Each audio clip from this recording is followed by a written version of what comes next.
You think you know what betrayal feels like. Try sitting in your corner office at Goldman Sachs, on top of the goddamn world, when your phone buzzes with a message that's about to burn your perfect life to the ground. Hey boss, saw your wife at 11 Madison Park yesterday. That's how my story of pure calculated destruction began. And let me tell you, Wall Street teaches you a lot about hostile takeovers, but nothing prepares you for what I was about to do. Living in Manhattan with an amazing view of Central Park, at just 38, I had it all. 15 years of marriage to Anna, my college sweetheart who turned her passion for interior design into a thriving business in the Upper East Side. Our life seemed picture perfect, at least from the outside. The kind of life that makes it into those 40 Under 40 magazine features, which, coincidentally, I was just featured in last month. That morning, I was getting ready for another board meeting when Anna mentioned some new high-profile client she was excited about. I nodded, only half listening while checking the quarterly reports on my phone. These days, our conversations often felt like background noise, something I'd come to accept as normal in a busy marriage. The sound of her voice mixed with the gentle hum of our premium coffee maker and the distant honking of Manhattan traffic below. Michael, are you even listening? Anna's voice cut through my thoughts.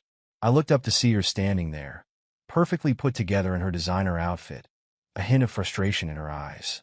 She'd started doing that lately, calling me out on my distraction. Maybe I deserved it. Sorry, honey. Big meeting today. You were saying something about a new client? I tried to recover, but we both knew it was too late. The moment was gone, like so many others lately. She just shook her head and went back to her breakfast, scrolling through her own phone now. The silence felt heavy, but familiar. We used to talk for hours about everything and nothing. Now, most of our conversations revolved around schedules, social events, and which charity gala we needed to attend. The passion was still there, somewhere beneath the surface, but life had a way of burying it under layers of responsibilities and ambitions. Last week, we sat through an entire dinner at 11 Madison Park, barely exchanging 10 words. I told myself it was just a phase. All couples go through this, right? That evening, I took Anna to Daniel's, her favorite restaurant. It was our thing, monthly dinner dates to keep the romance alive. As we sat there, sipping an overpriced Bordeaux and making small talk about the Stevensons' upcoming benefit gala, I couldn't shake the feeling that something was off. But I brushed it aside. The food was excellent as always, the ambience perfect, and Anna looked stunning in her new Chanel dress.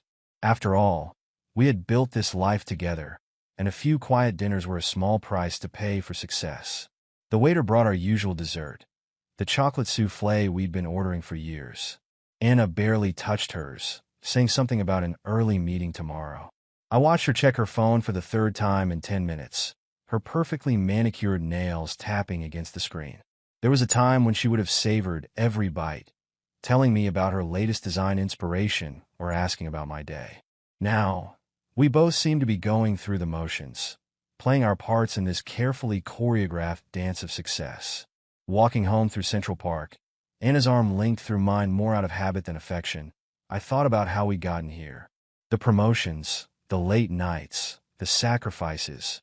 It had all seemed worth it for the life we'd built. The apartment in the sky, the summer house in the Hamptons, the respect of our peers. I had everything I'd ever dreamed of. If only I had known then what was coming. But isn't that how these stories always start?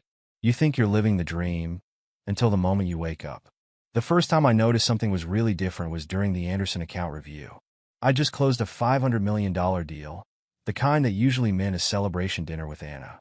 Instead, when I called to share the news, she seemed distracted, mentioning something about a client meeting running late. "That's great, Michael," she said, her voice lacking its usual enthusiasm. "Listen, I got to run. Andrew, the new client I was telling you about. He's got this huge renovation project we need to discuss. Can we do dinner tomorrow instead?"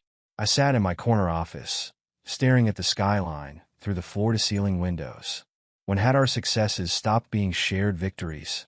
A notification popped up on my phone, another photo of Anna on Instagram, posted at some trendy restaurant downtown. The caption read, "Late night design meetings with fantastic clients, #blessed #interior design." She looked happier in that photo than she had at home in weeks.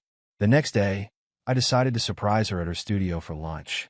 It had been ages since I'd done something spontaneous, and maybe that's what we needed. Walking into the sleek space she created in a converted Soho loft, I noticed the changes immediately. New artwork on the walls, a redesigned reception area, and the sound of laughter coming from her office. The door was slightly ajar, and I could hear Anna's voice, animated in a way I hadn't heard in months. "That's exactly what I was thinking. It's like you read my mind."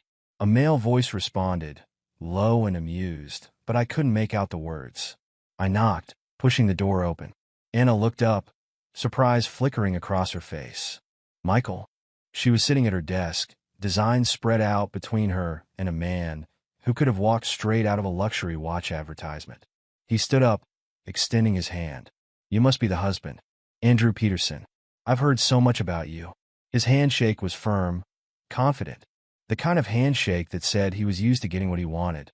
"Funny," I said, keeping my tone light. "I've heard very little about you." The moment stretched uncomfortably until Anna jumped in, talking about their massive penthouse renovation project. I noticed how she unconsciously angled her body toward him as she spoke, the way her hands moved animatedly describing their vision. "I brought lunch," I said, holding up the bag from her favorite deli. "But I can see you're busy." "Oh, we were just about to order something actually," Anna said, glancing at Andrew. "Why don't you join us?" I looked at my watch, suddenly remembering a meeting I didn't actually have. "Can't. Just wanted to drop this off." "Nice to meet you, Andrew." Walking back to the office, I told myself I was being paranoid.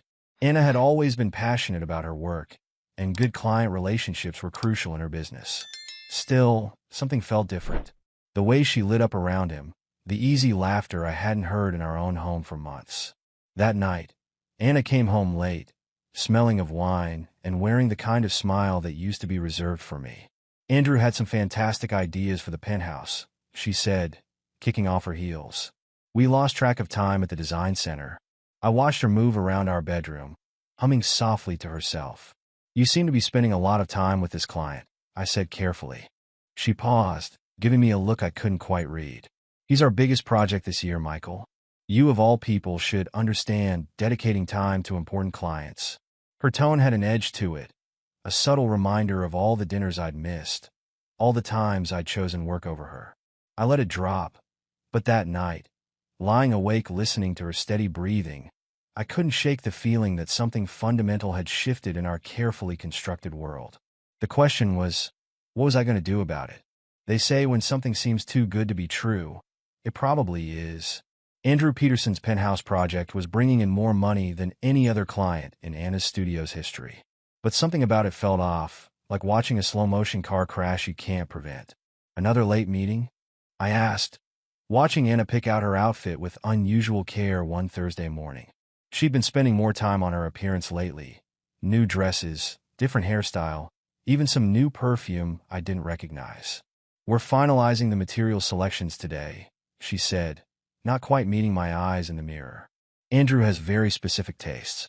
He likes to be hands-on with every decision." My phone buzzed, a message from Tom, my VP of Finance. "Hey boss, saw your wife at 11 Madison Park yesterday. Didn't know she was handling the Peterson account. Guy's got quite the reputation." My stomach tightened. 11 Madison Park? Anna had told me she was at a supplier meeting in Brooklyn yesterday. I typed back, "What reputation?" The response came quickly, "Let's grab coffee. Some things better discussed in person." An hour later, Tom looked uncomfortable across the table. "Peterson's got a history. He likes to get involved with his contractors, especially the attractive ones. His last 2 renovations ended with some messy situations. Divorces.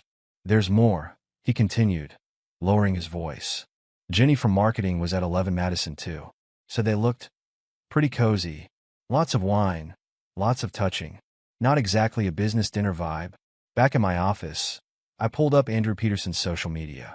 Recent photos showed high-end restaurants, charity events, and my blood ran cold.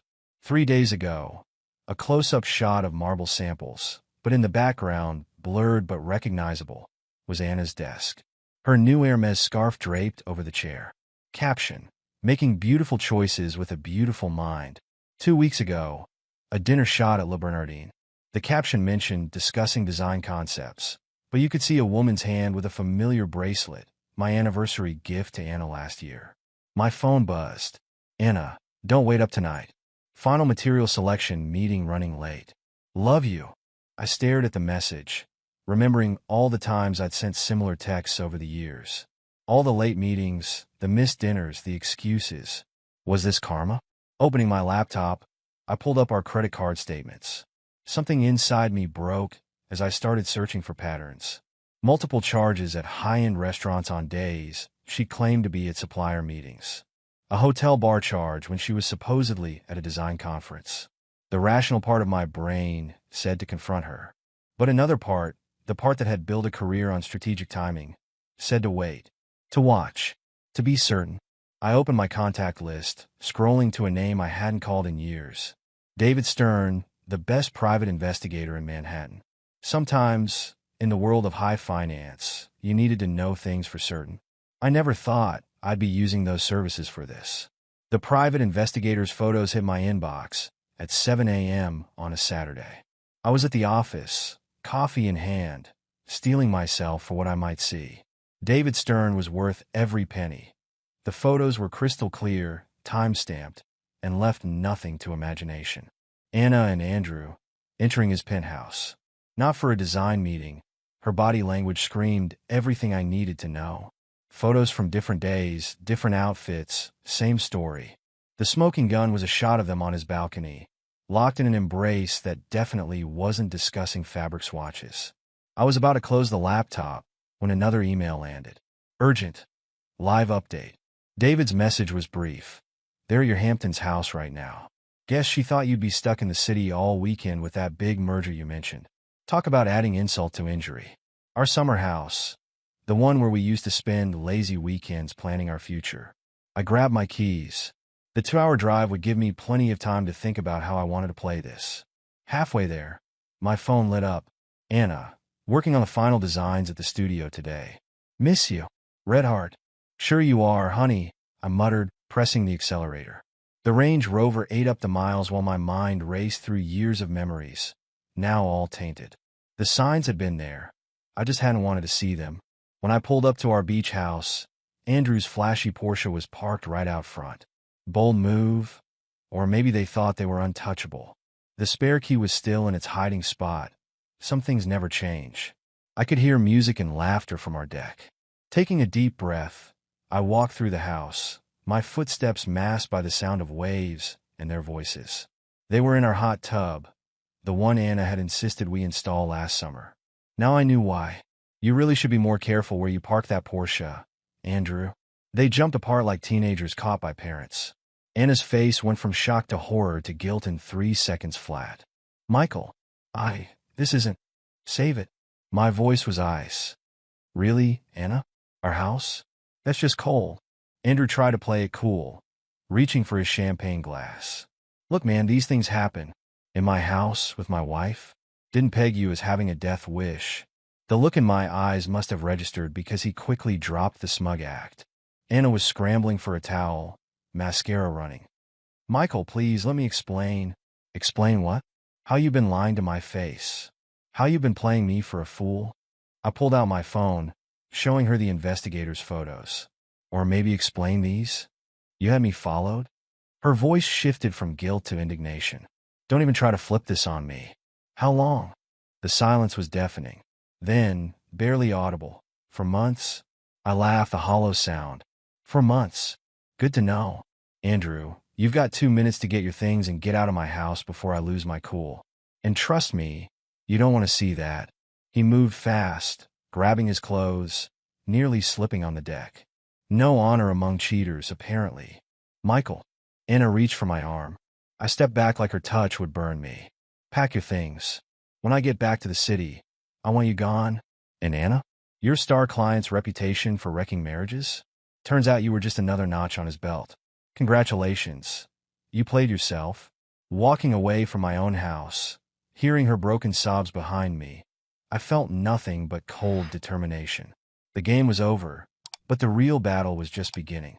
And in this arena, I never lose. 3 days after the Hamptons incident, I sat in my office, staring at the Manhattan skyline. Anna's calls had gone from constant to sporadic to nothing. My doorman informed me she'd moved in with her sister. Smart move. She knew better than to stay at Andrew's. My assistant knocked and entered the office with purpose. Sir, the documents you requested. She dropped a thick folder on my desk. Inside was everything about Andrew Peterson's business empire. Being CFO at Goldman had its perks, like having access to every financial skeleton in New York's closet. Flipping through the pages, I couldn't help but smile. Peterson's latest development project was leveraged to the hilt. One call to the right people, and his house of cards would collapse. But that would be too quick, too merciful. I picked up my phone to call my VP of Finance. Tom, remember that tip about Peterson's reputation? Time to return the favor. Give me everything. The previous divorces, the settlements, any NDAs. I want it all. 2 hours later, my email notification broke the silence of my office. Tom's message was brief but promising. You're going to want to see this. Especially page 7. Bingo. 3 previous affairs, all with clients or contractors. 2 messy divorces, both swept under the rug with hefty payouts. But the third woman, she kept evidence. Text messages, hotel receipts, photos. Evidence that was now in my possession. As I opened my laptop to draft an email, my phone lit up with Anna's name again. After 3 days of ignoring her calls, I decided to answer. Her voice came through, small and pleading. Michael, please. Can we talk? I gripped the phone tighter, my voice cold and steady. About what? How you threw away 15 years. Or how you did it in our summer house? I made a terrible mistake. She choked out between what sounded like sobs. I'll do anything. A harsh laugh escaped me. Anything? Go ask Andrew how his other mistress's marriages worked out. Oh wait, you can't. He's not taking your calls either, is he? The silence on the other end told me everything I needed to know. Just like I thought, Peterson had already moved on to his next conquest. Perfect. I ended the call without another word and turned back to my laptop. Typing. Meeting request. Board of Directors, Peterson Development Corporation. Being their lead investment bank had advantages. Time to play hardball. Just another day in the finance world, removing weak assets from the portfolio. The Peterson Development Corp boardroom felt different from this side of the table. Usually, I'd be here pitching deals, but today was about watching things burn. As lead financial advisor, I began, my voice carrying the precise mix of concern and professionalism I'd perfected over years of deals. I feel obligated to bring certain irregularities to the board's attention. The room was dead silent as I clicked through my presentation. Behind me, Andrew shifted uncomfortably in his chair. I could practically smell his nervous sweat. One of the board members, an older woman with steel-gray hair, leaned forward. Mr. Wilson, are you suggesting Mr. Peterson has been misappropriating company funds? I kept my face carefully neutral as I responded. The evidence speaks for itself. Multiple unauthorized expenses, questionable property acquisitions, and, I paused for effect, a pattern of personal conduct that poses significant liability risks. Another board member's voice cut through the tension. What kind of personal conduct? Perhaps Mr. Peterson would like to explain his history of relationships with contractors? I suggested, watching Andrew's face drain of color. Or shall I detail the previous settlements? Before Andrew could respond, his phone buzzed loudly. He glanced at it, and I knew exactly what he was seeing, his bank's fraud alert. Amazing how many red flags can pop up when someone at Goldman makes a few calls. The board chairman's voice was grave. Andrew, is this true? Peterson tried to maintain his composure, but I could see him crumbling. These allegations are completely... Sorry to interrupt. I cut in smoothly, but I just received an interesting email. I held up my phone. Apparently, the SEC has some questions about recent property valuations. Funny timing. The chairman's face hardened. Andrew, I think you should step out while the board discusses this matter. As Peterson stumbled out, I caught his eye and gave him the smallest of smiles. The kind that said, this is just the beginning. My phone vibrated. Anna was calling again. This time, her message was different. Michael, why are Andrew's assets being frozen? He says you're behind this. I couldn't help but chuckle as I replied. Oh, you mean your boyfriend's having money troubles? That's rough. But hey, at least you know he's not just with you for your design skills. This isn't right, she protested, her voice shaking. You're destroying his life. No, sweetheart, I corrected her, watching Peterson pace in the hallway through the glass walls. I'm doing what I do best, cleaning up bad investments. And you too. Worst investment I ever made. Later that evening, I sat in my office, watching the news headlines roll in. Peterson Development Corp stock plummets amid fraud allegations. One call to the right reporter, and the story was everywhere. My assistant's voice came through the intercom. Sir, Ms. Wilson is here to see you. I smiled, remembering Anna's face when we first bought that Hermes scarf. The one she'd left draped over her office chair in Peterson's Instagram post. The one that had started this whole avalanche. Send her up, I replied. Time to discuss divorce terms. It's amazing how fast news travels in New York's elite circles. 1 week after the board meeting, Peterson Development Corp was in freefall. I watched from my office as another news alert popped up on my phone. Andrew Peterson steps down amid growing scandal. My intercom buzzed, and my assistant's voice came through. Sir, Mrs. Peterson is here to see you. That was unexpected. I straightened my tie. Sent her in. Andrew's wife, soon-to-be ex-wife, according to the papers, stormed into my office. Her Chanel suit couldn't hide the fury in her eyes as she spoke. You know about Andrew and your wife? It wasn't a question. I gestured to the chair across from my desk. Please, have a seat, Elizabeth. I've known about his habits for years, she continued, sitting down with perfect posture. But I kept quiet, kept up appearances. Until now. I leaned back, studying her carefully. And what changed? A cold smile crossed her face. You did. When you exposed him to the board, you gave me an opening. My divorce lawyers thank you. Happy to help, I replied with a slight smirk. I assume you're here for more than just a thank you. Elizabeth opened her designer bag and pulled out a USB drive. Let's just say I've been collecting insurance for years. Emails, photos, transactions, everything about every affair, including Anna's. Thought you might find it useful. Now this was interesting. I raised an eyebrow. And what do you want in return? Nothing, she said, standing up. Consider it a gesture of appreciation. Besides, she added, heading for the door, I already have what I want. His reputation is ruined, and my prenup is void due to his misconduct. After she left, my phone lit up with a text from Anna. Did you know Andrew's wife is taking him for everything? He's saying he can't even afford a lawyer anymore. I typed back, Karma's a better accountant than I am. How's the job hunt going? Her response came quickly. Every design firm in the city suddenly has concerns about professional conduct issues. This is your doing, isn't it? Funny how word gets around, I replied. Maybe try Jersey? I hear they have lower standards. Later that day, Tom caught me in the elevator.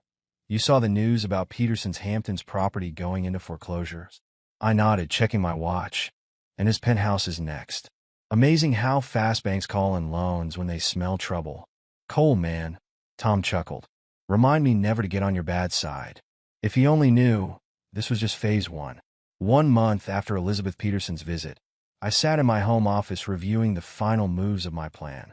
The USB drive she'd given me had proved invaluable, a digital treasure trove of Andrew's indiscretions. My phone buzzed with a news alert. Peterson Development Corp files for Chapter 11 bankruptcy. I was admiring the headline when my security system announced a visitor. The camera feed showed Anna, looking nothing like the polished designer she'd once been.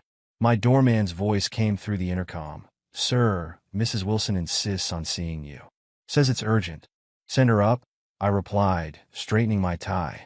Time for the endgame. When she walked in, I barely recognized her. Gone were the designer clothes and confident stride. She looked broken. Her voice trembled as she spoke. Michael, please. You have to stop this. I gestured to the chair across from me. Stop what exactly? I'm just a businessman doing business. Andrew. She choked out. He's lost everything. The company, his reputation, his marriage. He won't even take my calls anymore. A cold smile crossed my face. Sounds like a personal problem. Though I hear he's doing great on dating apps. Already moved on to a younger model. Anna's eyes filled with tears. I've lost my studio. None of my clients will work with me. Even my friends won't return my calls. Fascinating how actions have consequences, I mused, pulling up a document on my laptop. By the way, Elizabeth Peterson sends her regards. She shared some interesting emails between you and Andrew. Very detailed. The color drained from her face. What? Oh yes, I continued, turning the screen toward her. Including your little plan to expand the studio using my connections. That must have been before Andrew dumped you, of course. I never. She started, but I cut her off. Save it.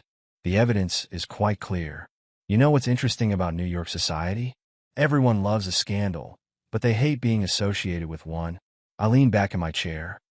How's that job search going? Her voice cracked as she replied. You know I can't find work anywhere in the city. Try Connecticut, I suggested with mock sympathy. I hear they're less particular about professional ethics there. Was this your plan all along? She asked, wiping away tears. To destroy both our lives? I stood up, straightening my cuffs. No, Anna. You destroyed your life when you chose to sleep with a client. I just made sure everyone knew about it. The divorce papers are with my lawyer. Don't worry about contesting anything, unless you want those emails going public. As she left, my phone buzzed again. Another news alert. Prominent interior designer linked to Peterson development scandal. The article included a particularly compromising photo from Elizabeth's collection. I poured myself a scotch and smiled. In finance, timing is everything. In revenge, like a well-planned hostile takeover, is all about patience. 6 months after the Peterson development scandal, I sat across from my lawyer as he finalized the divorce papers. Anna hadn't contested anything. She couldn't afford to, both financially and reputation-wise. Everything's signed, my lawyer announced. Though I have to say, in 20 years of handling high-profile divorces, I've never seen someone fold so quickly. I smiled, thinking of Elizabeth Peterson's USB drive. Amazing what the right leverage can do. My phone buzzed with a news notification. Andrew Peterson spotted working as sales manager at New Jersey car dealership. Another notification followed. His ex-wife Elizabeth had just been appointed to the board of a major development company. Walking out of the lawyer's office, I ran into Tom in the lobby. Man, did you see? Anna's working at some small-time design firm in Connecticut. Entry-level position. Heard she's living in a studio apartment now. Life comes at you fast when your reputation tanks, I replied. How's the Peterson account transition? Smooth, Tom grinned. Elizabeth sends her thanks. Oh, and get this. Andrew tried to apply for a position at Goldman last week. Got rejected at the door. My assistant called. Sir, your old summer house in the Hamptons just sold. Well above asking price. Perfect, I replied. The one with the hot tub, where everything went down? Good riddance. Back in my office, I found an email from Anna. I know you won't believe me, but I really am sorry. Seeing Andrew with his new girlfriend in page 6 made me realize what a fool I'd been. I typed back, you're right. I don't believe you. But thanks for making me realize I deserve better. Her response came quickly. I lost everything because of him. My reputation, my business, my friends. Please, can we talk? I left that unanswered. Instead, I made a generous donation to a women's shelter in Manhattan, the one Anna's firm used to design for free. That evening, looking out over the Manhattan skyline, my assistant's voice came through. Sir, dinner at La Bernardine is confirmed. Table for one?